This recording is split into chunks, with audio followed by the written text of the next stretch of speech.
Welcome to the Realm. I'm Dr. D. I bring the strategy. I'm Dr. K, and I bring the psychology. We are business psychologists and your guides to the executive realm, where we bring strategy and psychology together. So you can bring your best to your C-suite, your teams, and your customers.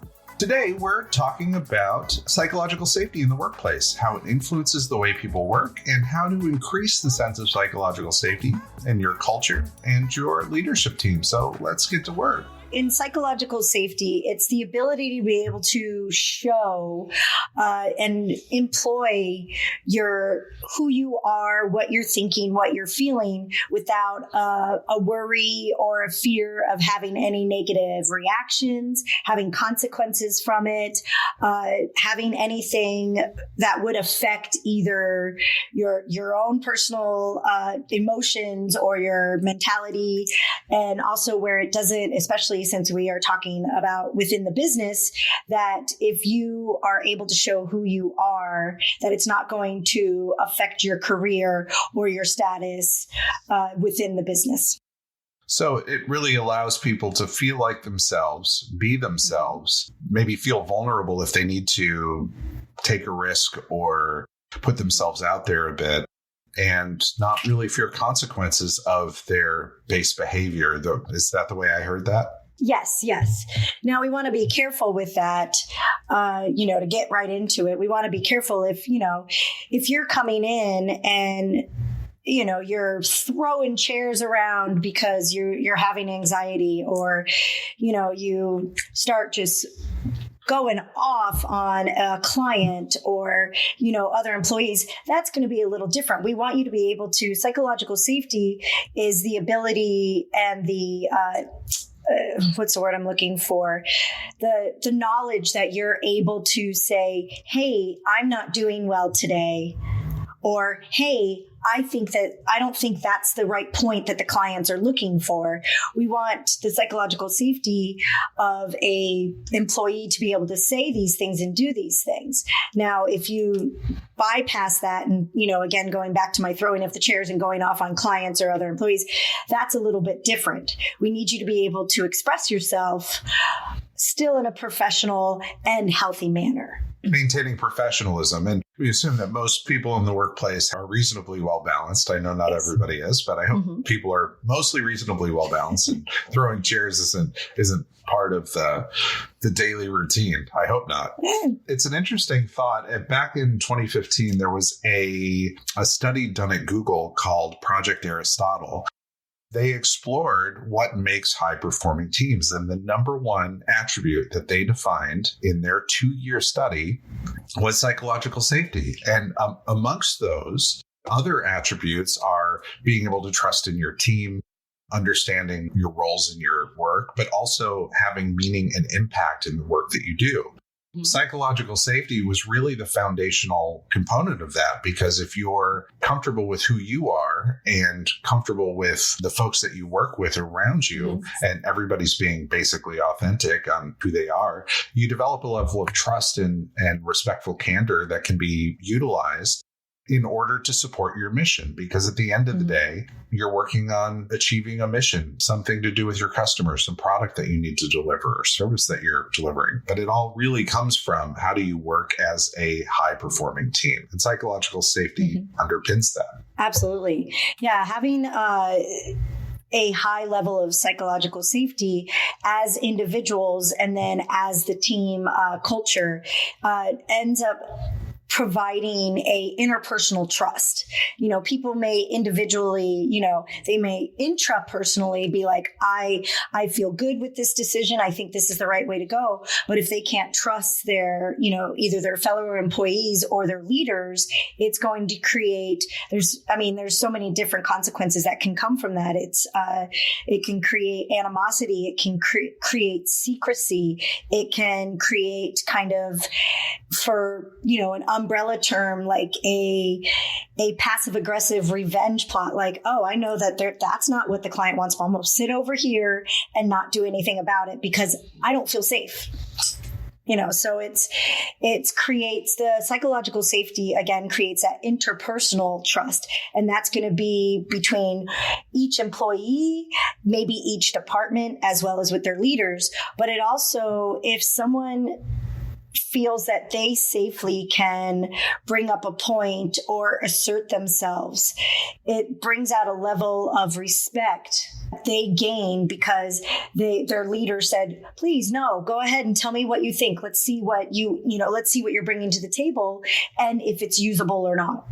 Dr. Timothy Clark put together 4 different stages of psychological safety, including inclusion, learner, contributor, and challenger safety. So all of those is stating, that you have the ability to say, hey, we think that there's a better, this might be a better path, or, just allowing everyone in the room, to be able to contribute what they have, not just picking, okay, well, these are my top 3 salesmen, so it's only what they have to say.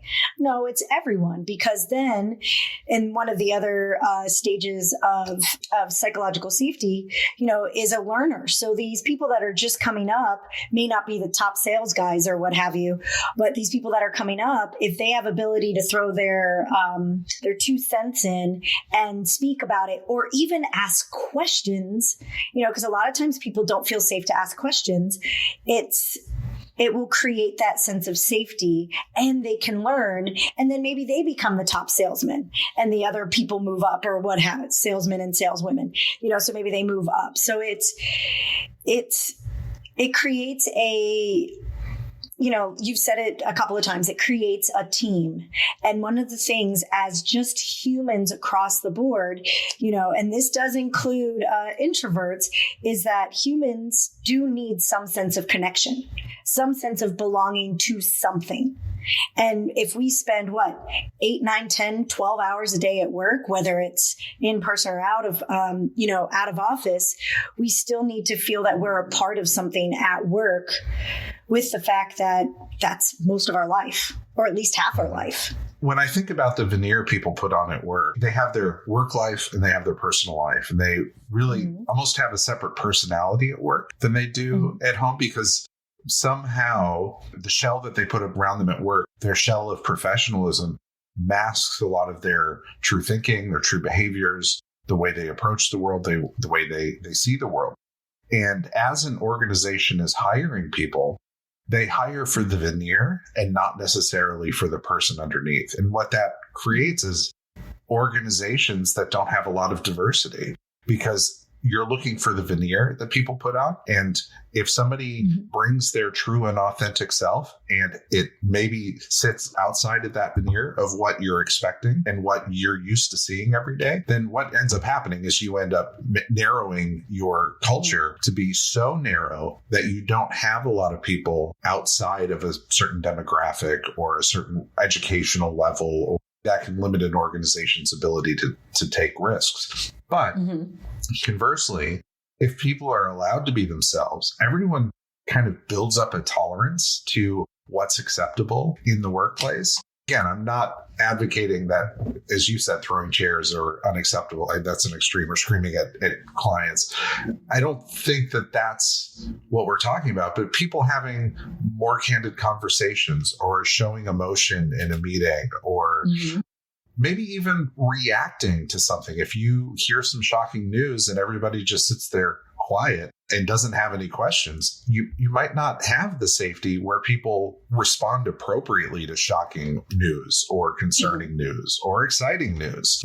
It's important to expand your tolerance of who people are to allow them to be their authentic self, so that you can create and extend trust with people. And in the end of the day, your team will feel more comfortable bringing more diverse ideas and opinions and concerns to leadership's attention. And you can then open up those authentic interactions in every conversation. And this is where the idea of the platinum rule comes in, where you need to break this idea of a single standard for all. You need to treat each person as an individual, and you need to treat them not the way that you want to be treated, but treat them the way that they want to be treated. And I think that's a really important distinction in creating psychological safety.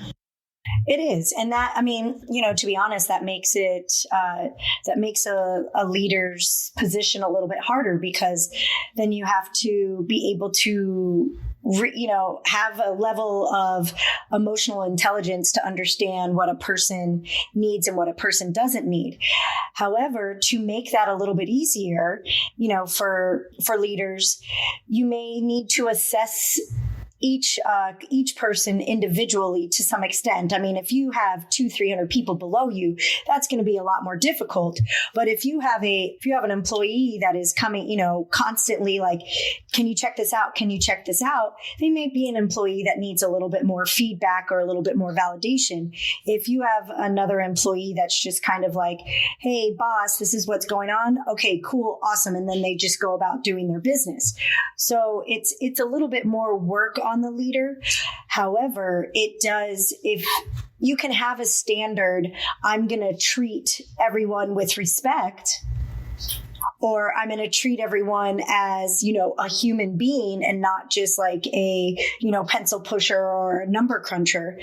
That would be a great start for, as, like the golden rule. But then going into the platinum rule of, better knowing your employees or your coworkers or what have you, so that there is that sense of trust or that interpersonal relationship gets built, so that they have the ability to come to you or to each other and say, hey, did you see this? I don't know if this is exactly, if this is correct, or, if this number gets crunched just a little bit differently, it's going to change everything.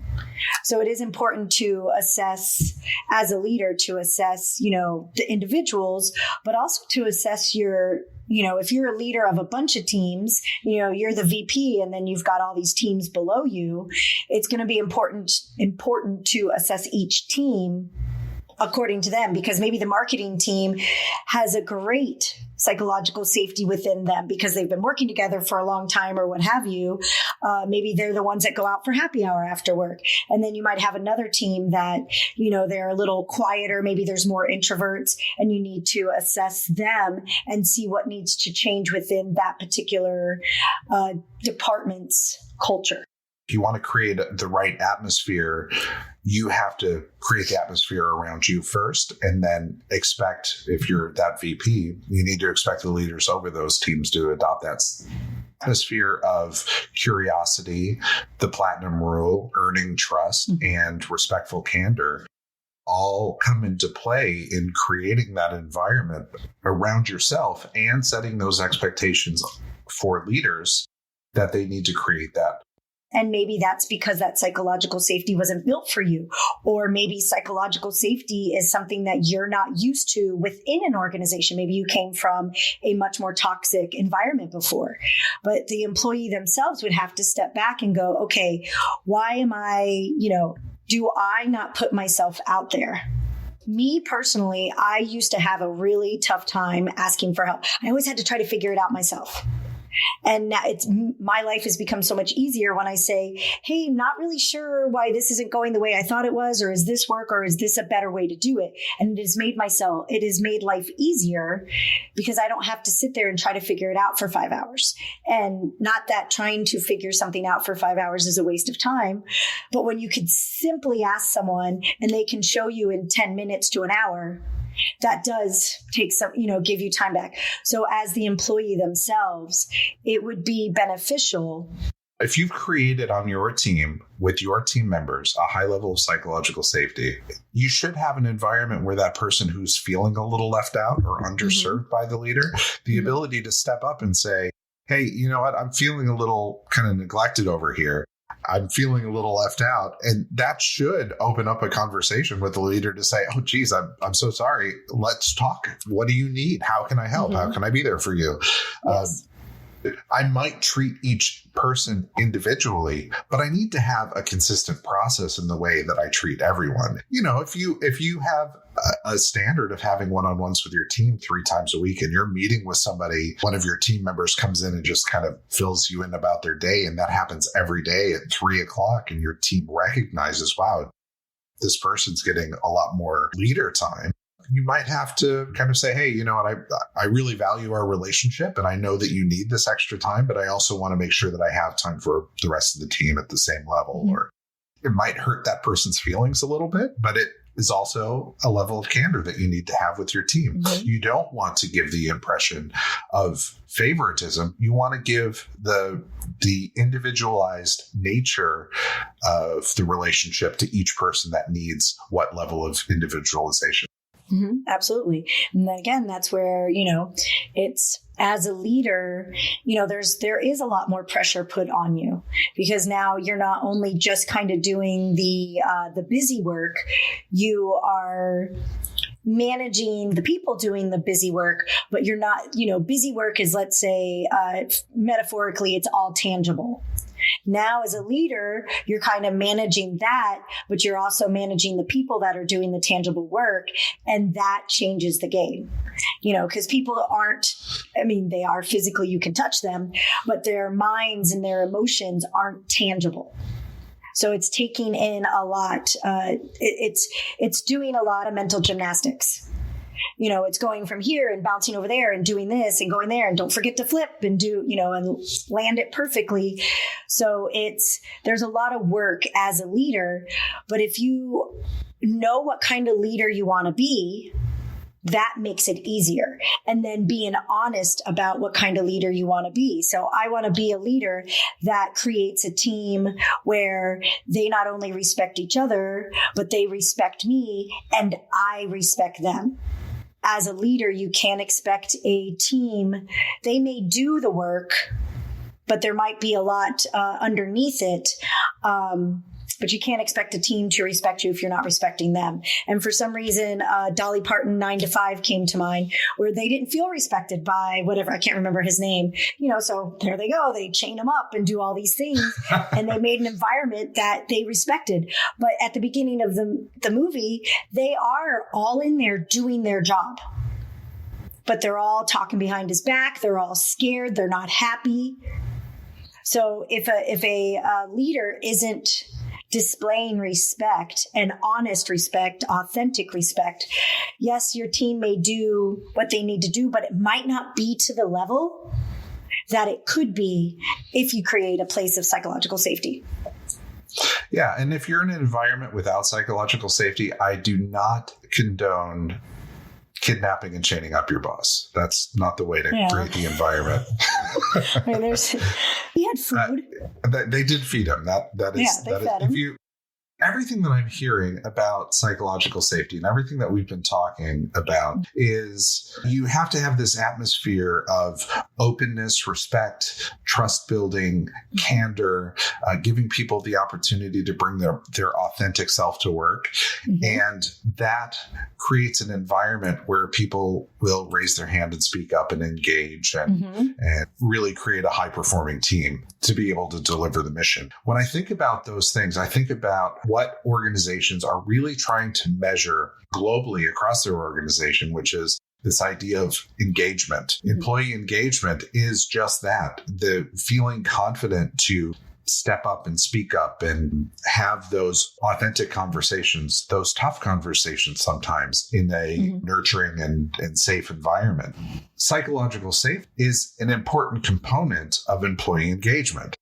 If you're measuring employee engagement, it would make a lot of sense then to have a psychological safety component to your measurement system. If you're really trying to manage this and you want this to be part of your culture, beyond just educating, you have to understand where you are and have goals on where you want to be.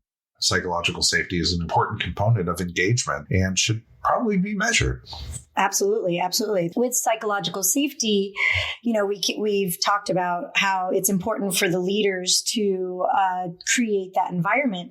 So if you measured psychological safety and find that it is somewhat low, there may be, we might do an employee engagement survey. There's also perceived organizational support. There's perceived supervisor support. There are a lot of other measures measurements out there that you may have to assess and use to figure out exactly what's going on. Because maybe your team, your company is, excelling and doing great, but could it be doing better? And why isn't it doing better?